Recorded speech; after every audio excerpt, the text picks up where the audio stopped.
प्रदेशों को health ATM की सौगात से पुष्कर सिंह धामी ने किया उद्घाटन। 5 मिनट में मिलेगी आमजन को हेल्थ रिपोर्ट।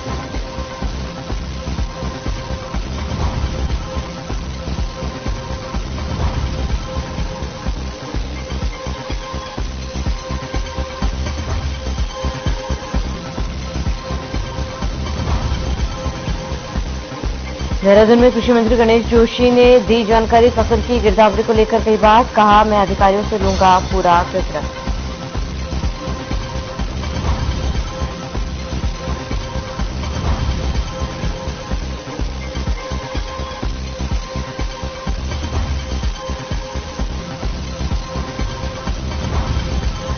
देहरादून में कांग्रेस ने दी बीजेपी को स्थापना दिवस की बधाई। बीजेपी पर साधा निशाना, ईश्वर से की बीजेपी को सद्बुद्धि देने की मांग।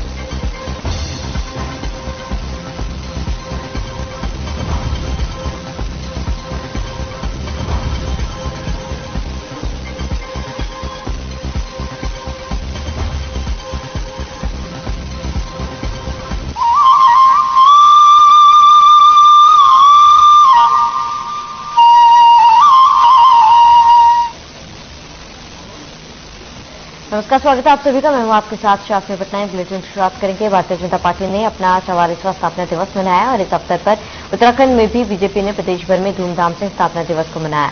देहरादून में बीजेपी प्रदेश मुख्यालय में कार्यक्रम का आयोजन किया गया, जहां मुख्यमंत्री पुष्कर सिंह धामी ने बतौर मुख्य अतिथि शिरकत की और पार्टी मुख्यालय में पार्टी का झंडा भी फहराया। कार्यक्रम में केंद्र और राज्य सरकार की ओर से किए गए विकास कार्यों पर चर्चा की गई। साथ ही पार्टी मुख्यालय में वर्चुअली माध्यम से कार्यकर्ताओं ने प्रधानमंत्री नरेंद्र मोदी के संबोधन को भी सुना। मुख्यमंत्री पुष्कर सिंह धामी ने इस अवसर पर सभी प्रदेशवासियों को पार्टी के स्थापना दिवस और हनुमान जयंती की बधाई और शुभकामनाएं दी और इस दौरान मुख्यमंत्री ने पार्टी के सभी कार्यकर्ताओं को भी नमन किया।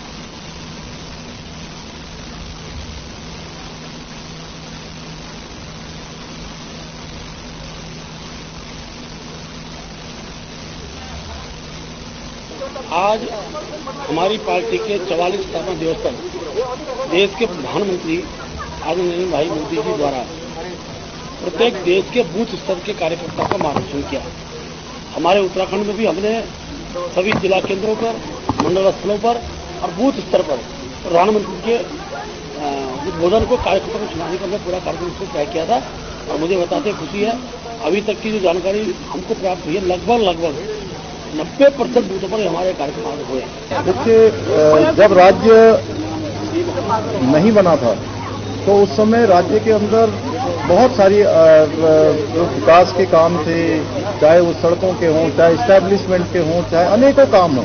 ये सब भारतीय जनता पार्टी के कालखंड में ही बने हैं। और 2014 में भारतीय जनता पार्टी की जब केंद्र में सरकार बनी, उसके बाद आज 4 धाम ऑल वेदर रोडें हों, चाहे आज एम्स का निर्माण हो, दूसरा एम्स बनना हो, कर्णप्रयाग ऋषिकेश रेल लाइन हो, ऐसे अनेकों काम, देहरादून का एयरपोर्ट बड़ा बनना हो, केदारनाथ का पुनर्निर्माण हो, बद्रीनाथ धाम का मास्टर प्लान पर काम हो, हेमकुंड साहब रोपवे जाना हो, केदारनाथ रोपवे जाना हो, अनेकों कार्य तेजी से आगे बढ़ रहे हैं और वो सारे के सारे प्रस्तावित हैं। एक भारत श्रेष्ठ भारत की कल्पना को लेकर माननीय प्रधानमंत्री जी के नेतृत्व में उत्तराखंड में अभूतपूर्व कार्य हुए।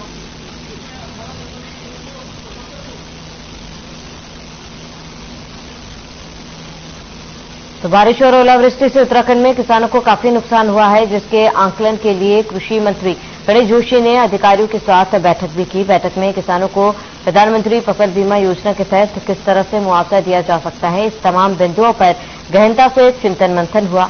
वहीं कृषि मंत्री गणेश जोशी ने बताया कि प्रदेश में 35,618 हेक्टेयर कृषि भूमि में ओलावृष्टि से नुकसान हुआ है, जिसको लेकर सरकार गंभीर है। साथ ही बताया कि प्रदेश में 82,260 किसान प्रधानमंत्री फसल बीमा योजना के अंतर्गत आते हैं, जिनको इस बीमा योजना के माध्यम से मुआवजा दिया जाएगा।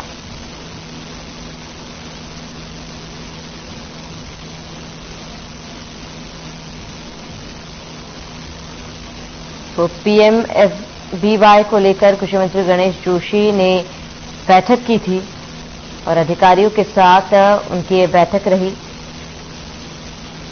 जहां पीएमएफबीवाई के तहत आते हैं 82,260 किसान और कई मुद्दों को लेकर बैठक की गई।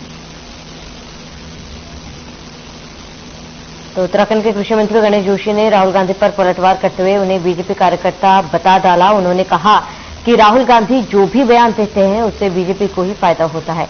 इस दौरान गणेश जोशी ने कहा है कि मुझे राहुल गांधी की बुद्धि पर तरस आता है, लेकिन इतना जरूर है कि राहुल गांधी जो भी बोलते हैं उससे बीजेपी को ही फायदा होता है। मैं कांग्रेस के मित्रों से कहूंगा कि राहुल गांधी की बुद्धि शुद्धि के लिए वह कोई यज्ञ करे।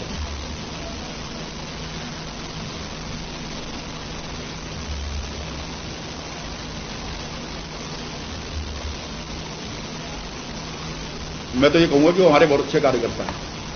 हमारा आधा काम तो राहुल जी कर देते हैं। देखिए, किसी भी आप व्यक्ति से बात करें, और मुझे तो उस जेल में जाने का मौका मिला जहां पर सावरकर जी को रखा गया था, अंडमान निकोबार में जो सेलूलर जेल है, मैं वहां पर गया और जो यातनाएं हमारे फ्रीडम फाइटर्स को वहां पर दी गई, अगर आप वहां पर जाएंगे तो आपके रोंगटे खड़े हो जाएंगे। तेल पेरने वाली मशीन की जगह आदमियों को वहां पर लगाया जाता था, भागने का कोई रास्ता नहीं। जिस महान नायक ने देश के लिए इतना सैक्रिफाइस किया हो, और वैसे के लिए राहुल जी बार बार इस प्रकार के शब्दों का प्रयोग किया, तो मुझे उनकी बुद्धि पर तरस आता है।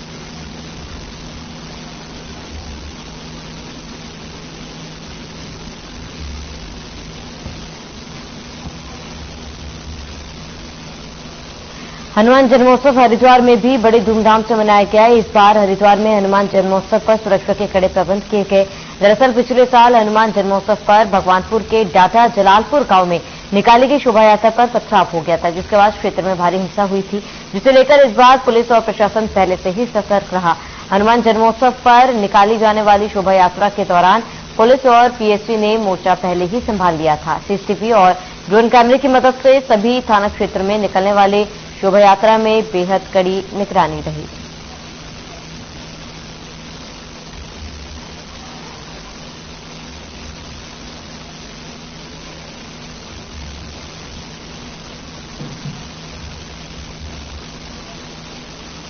पूरे प्रदेश में सोशल मीडिया के माध्यम से फैली, जो कि गलत थी, क्योंकि धर्मनगरी हरिद्वार और पूरे भारतवर्ष में जो धार्मिक आयोजन है उन पर रोक लगाना बहुत दुर्भाग्यपूर्ण होता है। और कुछ ऐसे षड्यंत्रकारी लोग विभिन्न प्रकार से समाज को तोड़ने का काम करते हैं। मैं आज इस अवसर पर समस्त देशवासियों को भगवान हनुमान जी के प्रकटोत्सव पर बहुत बहुत शुभकामनाएं, बधाई देता हूं। उनके जो जीवन से हमें प्रेरणा लेनी चाहिए, जो उनका जीवन था, जीवन है, वो इस प्रकार से समाज के लिए प्रेरणादायी है। जन्मोत्सव पर आज शहर भर में विभिन्न थाना क्षेत्रों में शोभा यात्रा निकाली जा रही है। आयोजकों से पुलिस और प्रशासन की मीटिंग भी हो चुकी है और सब लोग परीक्षण कर लिया गया है। और सभी जगह, चाहे हमारे देहात के थाना क्षेत्र और शहर के हों, हर जगह बहुत जगह शोभा यात्राएं निकल चुकी हैं और सकुशल इसमें चल रही है। और सभी धर्मों को लोग इसको हर्षोल्लास से मना रहे हैं। तो सभी को शुभकामनाएं भी हैं आज पावन दिन पर जो है।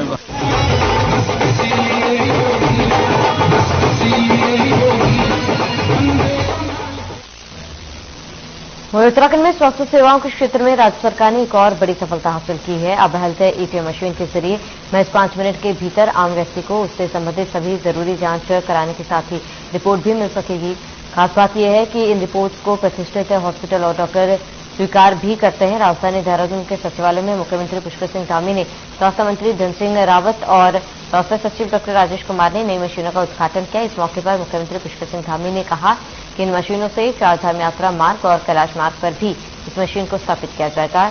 वहीं स्वास्थ्य सचिव का कहना है कि यह मशीनें सीएसआर के तहत आई है, लिहाजा जांच से पूरी तरह निःशुल्क की जाएगी।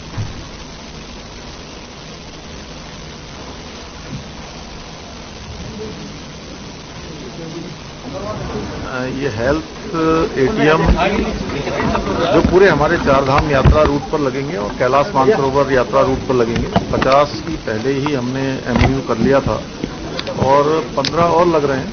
साथ में 40 ट्रूनेट मशीनें लग रही हैं।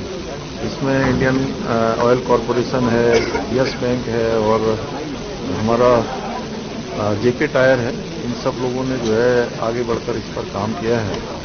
निश्चित रूप से इन सब के बनने से जहां लोगों को स्वास्थ्य के क्षेत्र में जांचों के लिए बहुत दूर जाना पड़ता था, अब दूर नहीं जाना पड़ेगा। उनके घर के आसपास ही उनको ये सुविधा मिलेगी। चारधाम आने वाले और पूरे पर्यटक सीजन में आने वाले सभी देश भर के सैलानियों को इसकी सुविधा प्राप्त हो पाएगी। मैं सभी का धन्यवाद करता हूं और शुभकामनाएं देता हूं। हमारा प्रयास है कि हम राज्य के सुदूरवर्ती क्षेत्रों तक स्वास्थ्य की सेवाओं को पहुंचाएं। हमारा स्वास्थ्य विभाग भी काफी तेजी से इस पर काम कर रहा है।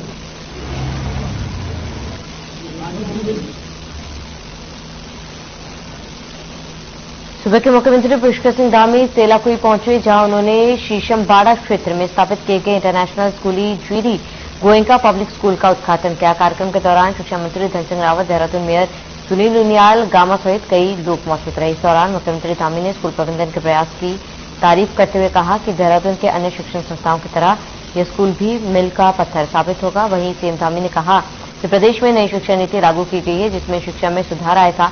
साथ ही उन्होंने कहा है कि प्रदेश के सरकारी स्कूलों में भी सुधार लाकर उनके शिक्षा स्तर को भी बढ़ाया जा रहा है।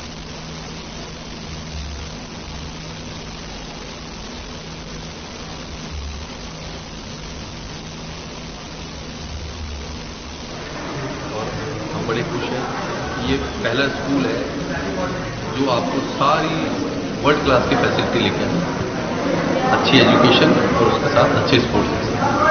हमारे यहाँ जो टीचर्स हैं वो सारे बहुत ही ज़्यादा एक्सपीरियंस्ड हैं और सारे कॉन्वेंटली एजुकेटेड हैं।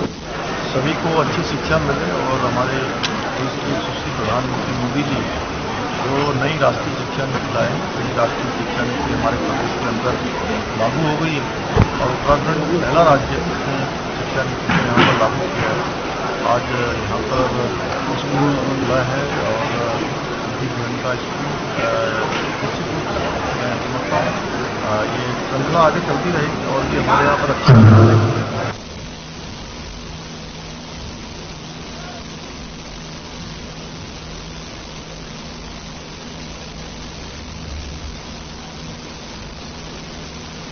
उत्तराखंड के कृषि मंत्री गणेश जोशी मीडिया से मुखातिब हुए। इस दौरान उन्होंने कहा कि उत्तराखंड सरकार लगातार किसानों की फसल को हुए नुकसान की समीक्षा कर रही है। इस बारे में अधिकारियों से भी पूरा विवरण लूंगा। 31 मार्च तक का डाटा हमारे पास आ चुका है।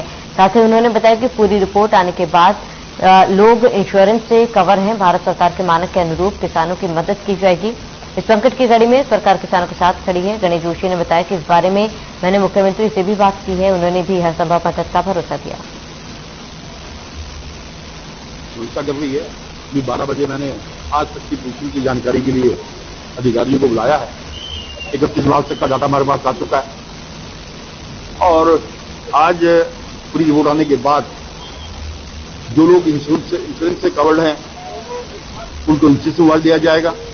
बाकी भारत सरकार के मानक के अनुरूप किसानों की मदद की जाएगी। इस संकट की घड़ी में पूरी सरकार उनके साथ खड़ी है। माननीय मुख्यमंत्री से मैंने बातचीत की है, उन्होंने भी हर संभव मदद का भरोसा मुझे दिया और 1 बजे आप उससे बात कर सकते हैं कि मुझे एग्जैक्ट आंकड़े आ जाएंगे कि कितना नुकसान होगा। गणतंत्र दिवस के मौके पर उत्तराखंड की संस्कृति को दिखाने वाली झांकी मानसखंड को पहला स्थान मिला था। वहीं अब मानसखंड झांकी को पूरे प्रदेश में घुमाया जा रहा है। हरिद्वार के प्रेमनगर आश्रम से पर्यटन एवं संस्कृति मंत्री सतपाल महाराज ने झांकी को हरी झंडी दिखाकर इसकी शुरुआत की। मानसखंड झांकी को 3 दिनों तक हरिद्वार जिले को सभी तहसीलों में घुमाया जाएगा। उसके बाद झांकी दूसरे जिले के लिए रवाना होगी। कैबिनेट मंत्री सतपाल महाराज ने कहा है कि झांकी में उत्तराखंड प्रदेश की संस्कृति और विशेषताओं को दर्शाया गया।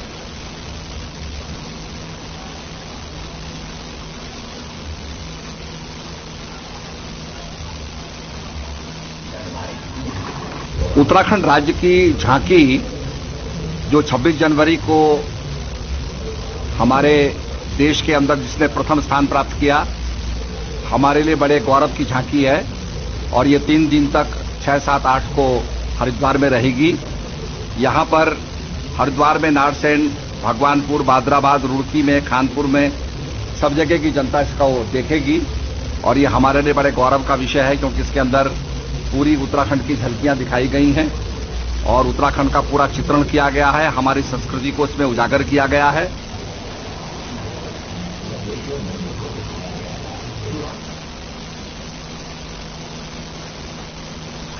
रुड़की के एक होटल में बीजेपी प्रदेश उपाध्यक्ष कुलदीप कुमार ने बीजेपी के स्थापना दिवस पर प्रेस वार्ता की और इस दौरान उन्होंने कहा कि बीजेपी उत्तराखंड के 11,668 बूथों को स्थापना दिवस मना रही है और इसका उद्देश्य यह है कि जो पार्टी में नए सदस्य जुड़े हैं उन लोगों को पार्टी के विकास और इतिहास की ठीक प्रकार से जानकारी मिल सके। साथ ही आगामी लोकसभा चुनाव की तैयारी को लेकर कहा कि हमारी पार्टी हमेशा तैयार रहती है। विधायक प्रदीप बत्रा ने प्रधानमंत्री नरेंद्र मोदी की प्रशंसा करते हुए कहा कि उनके नेतृत्व में देश में बहुत विकास कार्य हो रहे हैं और पार्टी स्थापना दिवस को हर वर्ष धूमधाम से मनाएगी।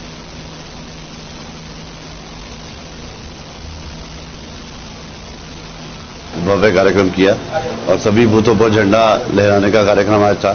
मैं सोचता हूँ कि रुड़की के सभी 147 बूथों पर जो है झंडा लहराया गया और सभी कार्यकर्ता मैदान में उतरे हैं और सभी बूथों पर जाकर और बूथ की टीम, बूथ के अध्यक्ष, पन्ना प्रमुख, सभी जितनी संगठन की टीम है सभी लोग जो है आज झंडे सब जगह लगा रहे हैं। एक माहौल बना है, भगवा सब तरफ ले रहा है, भारतीय जनता पार्टी का झंडा सब तरफ ले रहा है। और उसके अलावा आज हमारे यशस्वी प्रधानमंत्री नरेंद्र मोदी का जो विचार हमें सुनने को मिले, उन्होंने आज जो अपने वक्तव्य दिए, मैं समझता हूँ कि हर कार्यकर्ता में वो जोश भरते हैं और पार्टी की रीति नीतियों के बारे में बताते हैं। पार्टी का स्थापना दिवस है। भारतीय जनता पार्टी उत्तराखंड के 11,667 बूथों पर आज पार्टी का स्थापना दिवस मना रही है और इसका उद्देश्य ये है कि हमारे पार्टी के साथ जो नए लोग जुड़े हैं, अन्य दलों से कुछ लोग हमारी पार्टी में आए हैं और कुछ युवा जिन्होंने 18 वर्ष की उम्र पूरी की है, वो लोग भारतीय जनता पार्टी के इतिहास और विकास की ठीक से जानकारी उनको हो सके, इस उद्देश्य को लेकर के हमने कार्यक्रम किया है।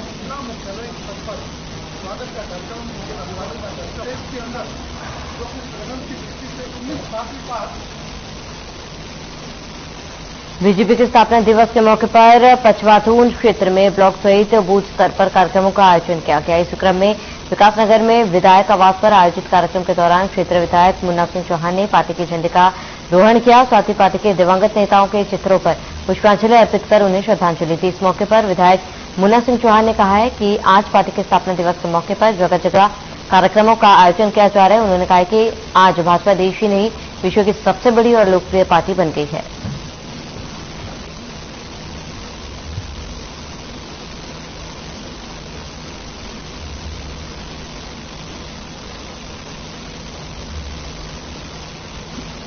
स्थापना दिवस भी है। भारतीय जनता पार्टी ने जो शानदार एक जर्नी भारतीय जनता पार्टी की रही है,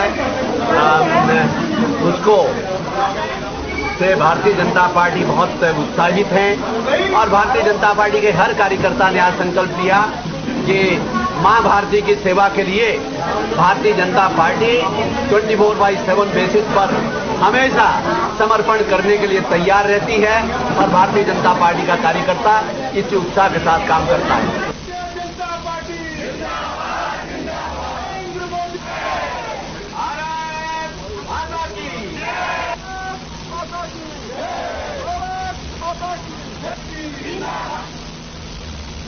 बीजेपी के स्थापना दिवस पर उत्तराखंड कांग्रेस ने बीजेपी कार्यकर्ताओं को बधाई के साथ ही ईश्वर से उनको सद्बुद्धि देने की कामना की। कांग्रेस की मुख्य प्रवक्ता गरिमा महारा दसोनी ने कहा है कि बीजेपी के शासनकाल में उत्तराखंड बद से बदतर हालात में हो गया है। केंद्र में 9 साल और उत्तराखंड में 6 साल से बीजेपी का शासन चल रहा है। उन्होंने कहा कि उत्तराखंड में सड़कों की स्थिति खराब है, स्वास्थ्य और शिक्षा की स्थिति भी बद से बदतर हो गई है और भ्रष्टाचार अपने चरम पर है और इसके खिलाफ युवा वर्ग सड़कों पर उतर रहे हैं। आपराधिक घटनाओं में बीजेपी के नेताओं के नाम सामने आ रहे हैं।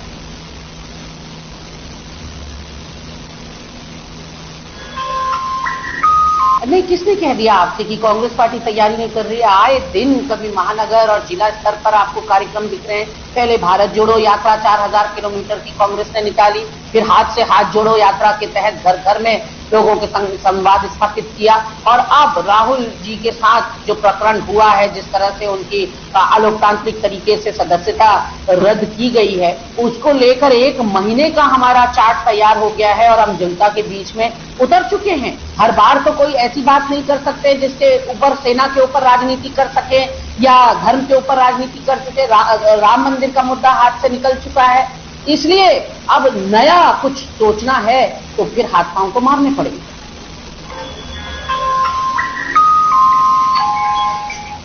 हेलो, रुद्रपुर के पिपलिया नंबर 2 में रुद्रपुर के विधायक शिव अरोड़ा ने आनंद पब्लिक स्कूल का उद्घाटन किया। इस दौरान शिव अरोड़ा ने कहा कि 7,50,000 बच्चों को सरकारी स्कूलों में निःशुल्क शिक्षण की व्यवस्था क्या है, तो वहीं सरकारी स्कूलों में पढ़ाने वाले शिक्षकों के द्वारा प्राइवेट स्कूल दूर दराज इलाकों में स्कूल खोले जा रहे हैं।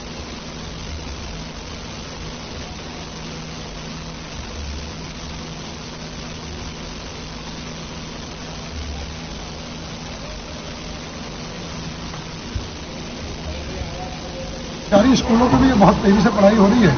अब इस बार हमारी सरकार ने 7.5 लाख बच्चों को 1 से 8 तक निःशुल्क किताबें, निःशुल्क यूनिफॉर्म, निःशुल्क बस्ते दिए हैं।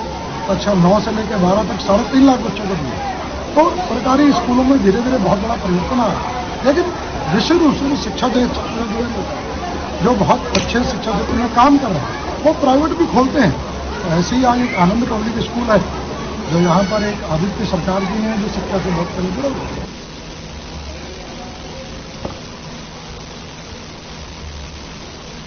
रुड़की आईआईटी में 22वां दीक्षांत समारोह बड़ी धूमधाम के साथ मनाया गया। इस दौरान आईआईटी की डिग्री प्राप्त करने वाले छात्र छात्राओं में भारी उत्साह भी देखने को मिला। सुबह से ही आईआईटी के गेट पर दीक्षांत समारोह को लेकर सुरक्षा बढ़ा दी गई थी।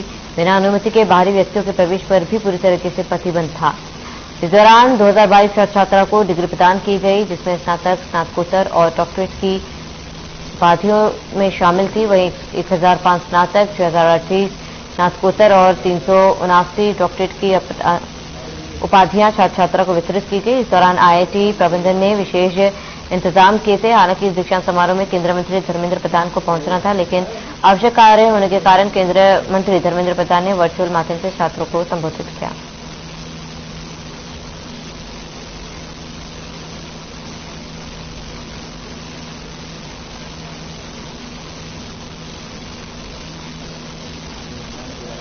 तो ऋषिकेश कोतवाली परिसर में हनुमान जयंती का कार्यक्रम धूमधाम से मनाया गया। काफी संख्या से श्रद्धालुओं के साथ साथ पुलिसकर्मी और आराधिकारी ने राम भक्त हनुमान की प्रतिमा के आगे शीश झुकाकर आशीर्वाद दिया। सामूहिक रूप से श्रद्धालुओं ने हनुमान चालीसा का पाठ भी किया। इस दौरान श्रद्धालुओं को बताया गया कि हनुमान जयंती के दिन भगवान श्री राम और हनुमान का नाम एक साथ लेने के बड़े बड़े कष्टों का निवारण हो जाता है। सच्चे मन से तो श्रद्धालु भगवान श्री राम भक्त हनुमान को याद करते हैं। उनके ऊपर सदा भगवान हनुमान की कृपा बनी रहती है।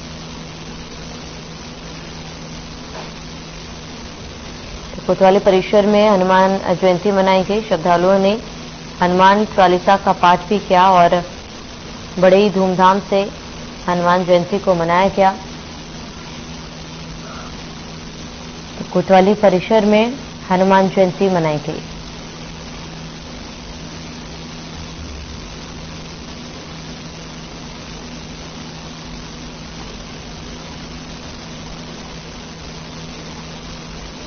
चलिए इसी के साथ इस बुलेटिन में फिलहाल मेरे साथ इतने। देश और प्रदेश की तमाम बड़ी खबरों के लिए बने रहे हमारे साथ।